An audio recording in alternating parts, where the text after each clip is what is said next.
So, another video on Nixie talk. So, if you're a Nixie buff and you got Nixie clocks of various styles and sizes and configurations, over time, depending on how your Nixies are used, you're going to develop a little problem called cathode poisoning.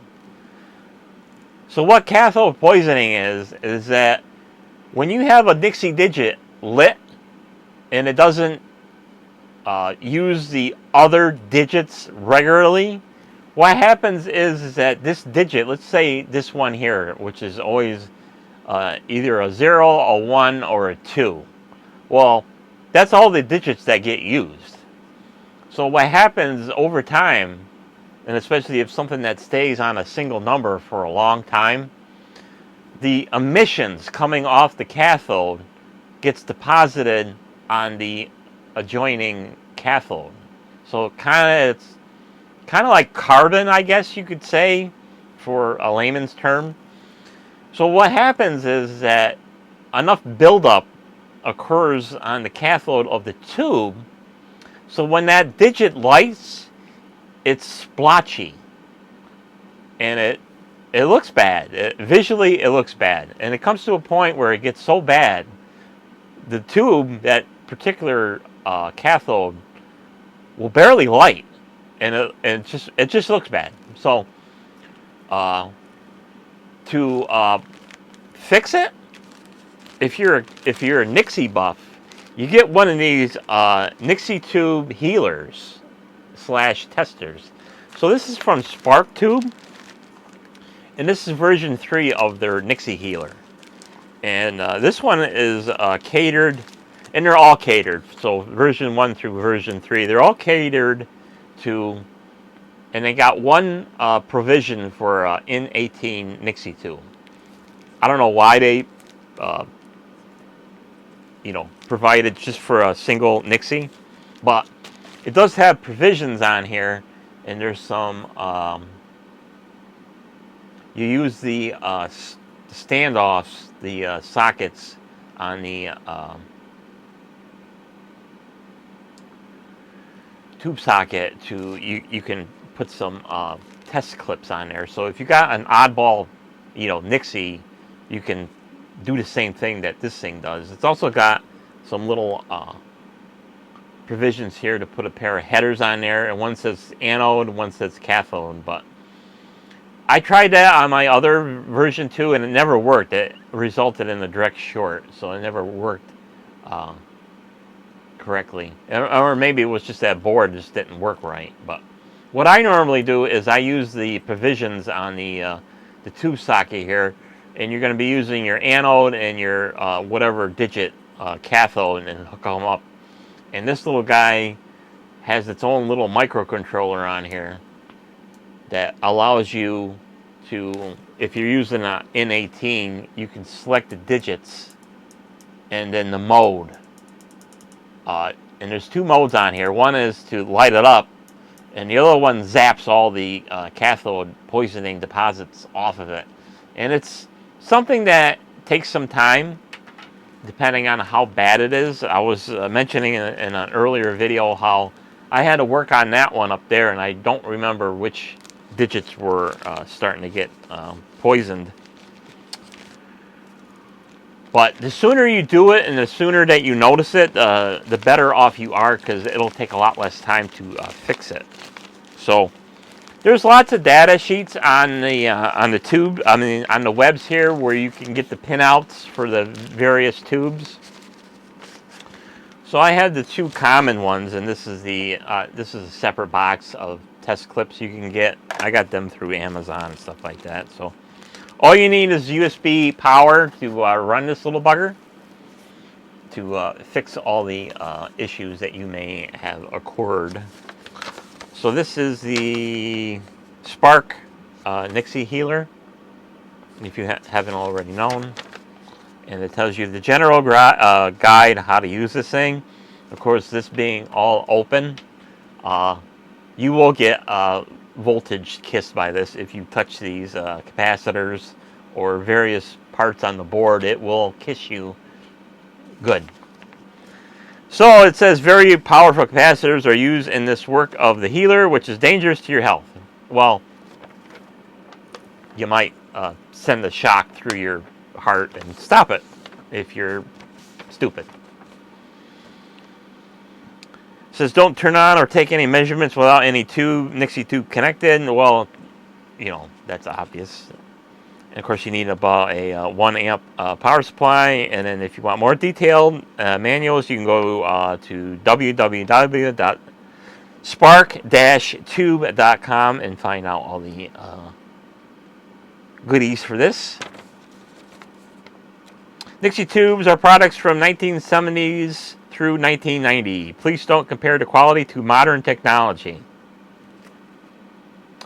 Well, maybe you haven't noticed, but Milclock and Delbor Farney make Nixie tubes. So there's a Delbor. It's pretty damn good. It's been running for a couple of years now. Will it survive the test of time of like 20 years with new old stock Nixies? I don't know. Who knows? So this is a very easy thing to use. So all you need is a Nixie tube. So we'll take this one just for show and tell because it's an N18. So this is one of them generic kits that you find on eBay or Amazon, and they come in different flavors. There's one for N18s, N14s. There's probably one for N16s.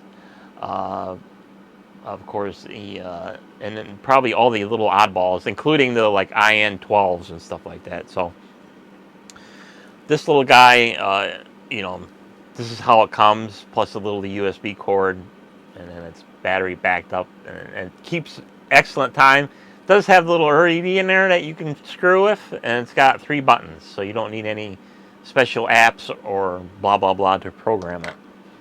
So enough of that.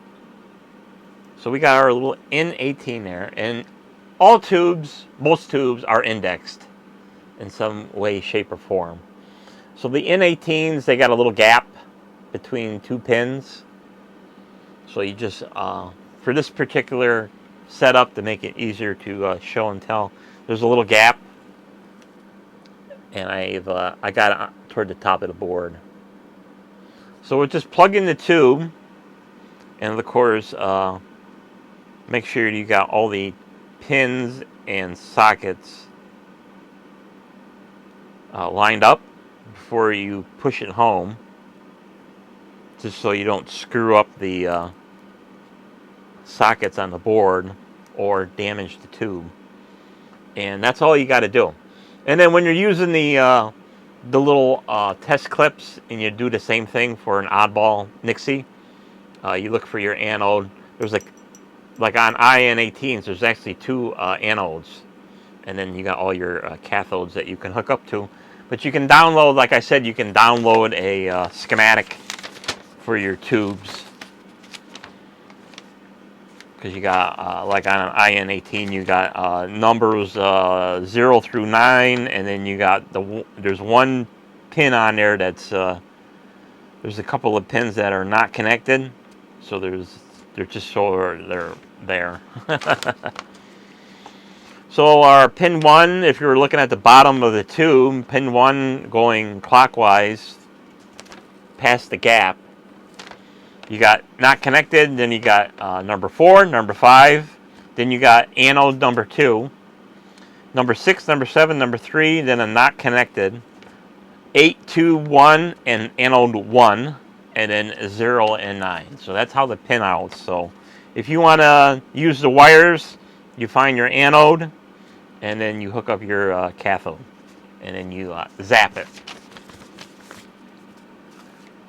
Of course, I had to do the same thing for one of my Nixie clock Maestro. It developed a little cathode poisoning on one of the tubes, so I got the schematic for that. So you can download all these on the Googles, so you can connect and get the pinouts depending on your various pinouts. And of course, when you see the pictures, it's always when you're looking at it when the you got it upside down. So that's how they do it. So this little guy, very easy to use. All you got to do is have 5 volts, and you plug them in. Of course, you want to be careful how you hold this board, because you might get kissed. So we got a little power light to show you that there's power. And we got our fixed first digit all lit up. So this is a good way to test all your digits. I did this when I built this clock, but I had version 2 of this contraption. And then all your, you got plus and minus buttons to advance the digits. So here's our 0. And we just push the button. I skipped one. So there's 1, 2, 3, 4, 5, 6, 7, 8, 9, and then it goes off. So that tells you, and you can't go back to 0. It won't let you. So you got to backtrack.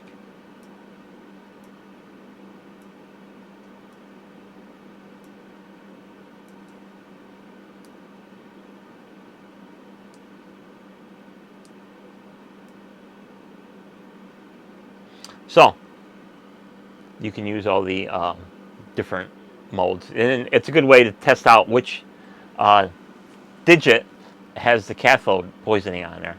So one thing you want to keep in note, don't get fooled by the shadow of the other digits that are in there, because like the 0 here, he's all the way in the back. So you got 1 through 9 that all are ahead of the 0, so you get them little shadows of all the wires. So don't get fooled by that, thinking that, oh, it's full of poisoning. It's not. You got to kind of like, and this is what's the beauty of Nixies, you got to kind of rotate the tube around so you can get all the angles, so you can decipher if it's bad or not. So then, if you let's say that this 0's got a little cathode poisoning, and you need to fix it, you just hit the set button, and you see how it's flashing. And of course, the camera's not going to pick up on all the flashes because of the frame rate. But one thing that you will notice when you are in the healing process is that what is happening is that the controller in there is sending super high voltage through the Nixie tube to literally blow off all that deposits or poisoning on the cathodes.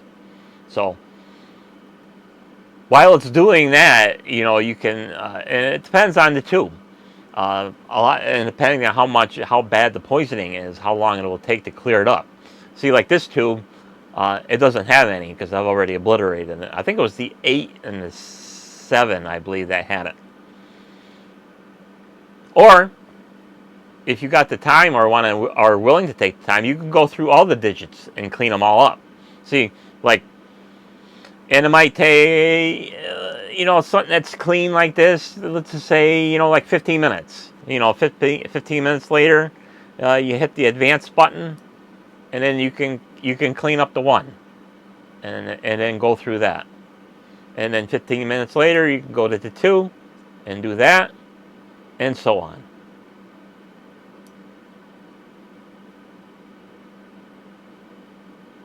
See, even I'm looking at it through the backside. I can tell that it's really firing them cathodes up really bright. I mean, it's almost as bright as when you over voltage a Nixie. And that's another thing you want to keep in mind with any Nixie clock that has user defined voltages. Never exceed the voltage of the Nixie. You're better off if you tone it down a little bit. So let's just say one kit says set your Nixies to about 180 volts or something like that. Well, turn it down, like 175 or 170, or experiment. Go through the different settings and just look at the brightness. let's just say, and then you can look up the specs for the Nixie voltages. So let's say this guy, he needs about 170 volts, right? Max, right? So you set your thing up to 70 volts. You tone it down. Keep toning it down until you notice the brightness is starting to turn down, and then turn it back up a little bit.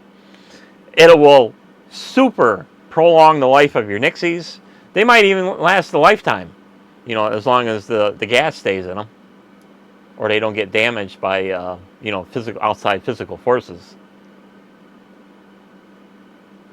And then you can just go through all the numbers until you're all done. And then you can go back to the static mode and turn them back on. And then, like right now, you can tell that he's running at normal voltage, where the cleaning process is really lightening up. And then you can just, when you're done, you just monitor it and say, hey, you know what, looks pretty good. And you want to move all Nixies at different angles, because you got to look past all the mesh, and you got to look past all the other digits that are that could be in front of it. Then you can just go through them all and look at them all and say, hey, you know what, looks pretty good. And that's what I did with this particular one when I noticed the poisoning. And just scan them and make sure it's all lit up, from top to bottom. And it's one of them situations where you get to know your equipment. So if you know what a Nixie looks like, and once you have them, you know what they look like. You're like, yeah, it's all lit up from top to bottom. Nice, perfect. That one.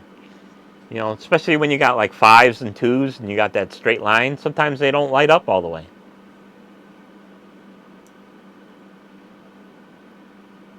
And sometimes you got digits that are hidden by the insulators and stuff like that.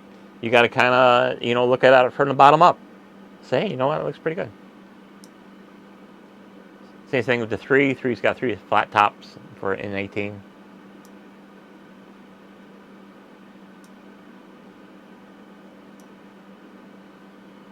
And that's how you use your Nixie healer. And of course, when you unplug it, it's going to take a little while for all the capacitors to discharge. So you want to be careful when you pull your tube out, that you don't touch the capacitors. And then when you're all done, you just pull it out, plug it back into your clock after you clean all the scum off of it. So since I got all kinds of dust, see, pretty dusty.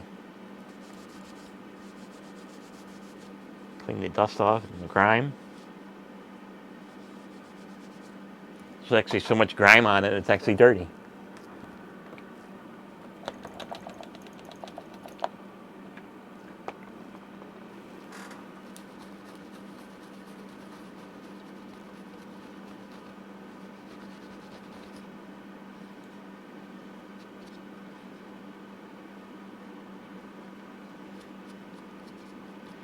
There, nice and clean. Then we just line up our little slots. So be mindful of the slots and the gaps. If your Nixie has one, and just very carefully, just push it back in. And don't go nuts on pushing it.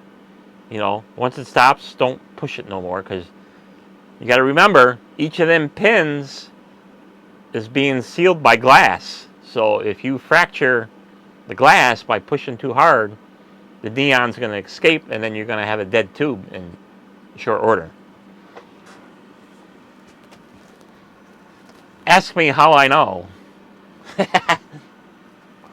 So, you probably all heard the story about Yana over there, how many dead tubes that she got, just because of the seal failed.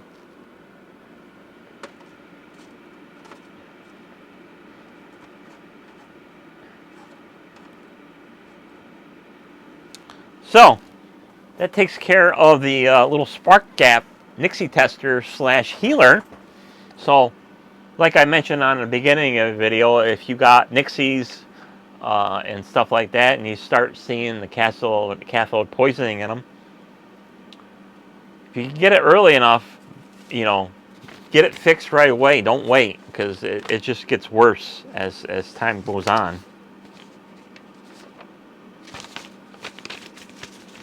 and then it's a tool. It's a tool for your arsenal.